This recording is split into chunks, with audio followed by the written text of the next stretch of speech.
জঙ্গিদের হাতে চলে গেছে বাংলাদেশ।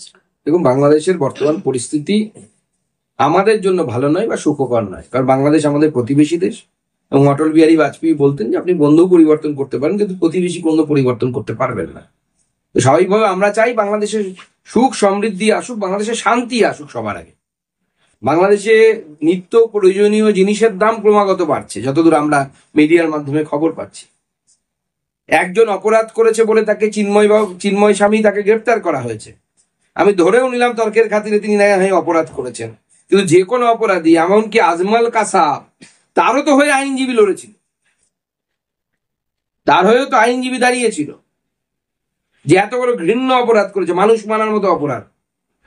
আজকে বাংলাদেশের সেই চিন্ময় প্রভুর হয়ে ওকালতি করার জন্য লয়ার পাওয়া যাচ্ছে না, প্রকাশ্যে হুমকি দেওয়া হচ্ছে যে চিন্ময় প্রভুর হয়ে যদি কেউ ওকালতি করে তার গলা কেটে দেওয়া হবে, তার হাত কেটে দেওয়া হবে। এই যদি কোনো একটি দেশের অবস্থা হয়, এবং এটাই হচ্ছে সব থেকে বড় উদাহরণ, কারণ একই দেশ ছিল এক সময়, একই ডিএনএ, একই সমস্ত কিছু, একই পরিবেশ, একই বাঁশবাগান, বড় পুকুর, দিঘির মাছ, ধানের ক্ষেত, তার উপর দিয়ে ঢেউ খেলে যাচ্ছে, একই বাংলাদেশ আছে, কিন্তু প্লুরালিজম নেই, সেকুলারিজম নেই, কারণ হিন্দু নেই। এই বাস্তবিকতাটা যতদিন বাঙালি স্বীকার করতে পারবে, যত তাড়াতাড়ি হিন্দু বাঙালি স্বীকার করতে পারবে পশ্চিমবঙ্গের, তাদের জন্য। আমি তো পশ্চিমবঙ্গের বিভিন্ন জায়গায় ঘুরে দেখেছি, পশ্চিমবঙ্গের দ্বিতীয় বৃহত্তম সংখ্যাগুরু সমাজ, সংখ্যালঘু বলে যাদেরকে চালানো হয়, আসলে দ্বিতীয় বৃহত্তর সংখ্যাগুরু সমাজ, যাদের সংখ্যা কোটির উপরে, তারা কিভাবে সংখ্যালঘু হতে পারে? স্বাভাবিকভাবে গোটা দেশে কয়েক কোটি মুসলিম আছে, তা স্বাভাবিকভাবে তারা, তাদের বেশিরভাগ অংশ এই ধরনের মানসিকতাকে পোষণ করে। এটা আমার জন্য দুঃখের, কিন্তু তবুও এটা বাস্তবিকতা। আমি গিয়ে দেখেছি পশ্চিমবঙ্গের বিভিন্ন জায়গায় গিয়ে।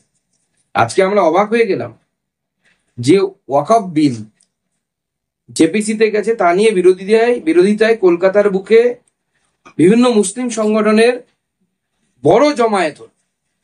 আচ্ছা, বাংলাদেশের হিন্দুরা অত্যাচারিত হচ্ছে, তারাও তো মাইনরিটি, তাদের জন্য, তাদের প্রতি সহানুভূতি নিয়ে বাংলাদেশের সরকারের প্রতিবাদে, বা বাংলাদেশের যারা উগ্র মৌলবাদী তাদের প্রতিবাদে কলকাতায় একটা অত বড় মুসলিমদের একটি মেহফিল হতে পারতো না, একটি মজলিস হতে পারতো না? কেন হলো না? এই প্রশ্নটা যদি আমরা করি, কেন হলো না? ওয়াকফ নিয়ে আপনারা প্রতিবাদ করতে পারেন, বাংলাদেশে হিন্দুদের উপর অত্যাচার হয়ে কেন প্রতিবাদ? এটাকে তো আমরা দেখেছি গুজরাটে দাঙ্গা হলে সেখানকার মুসলিমদের প্রতি সহানুভূতি দেখিয়ে আপনারা প্রতিবাদ করেছেন। এটা সংখ্যালঘু, তো ওরাও তো বাংলাদেশের সংখ্যালঘু, তাহলে সংখ্যালঘুর হয়ে প্রতিবাদ করছে না।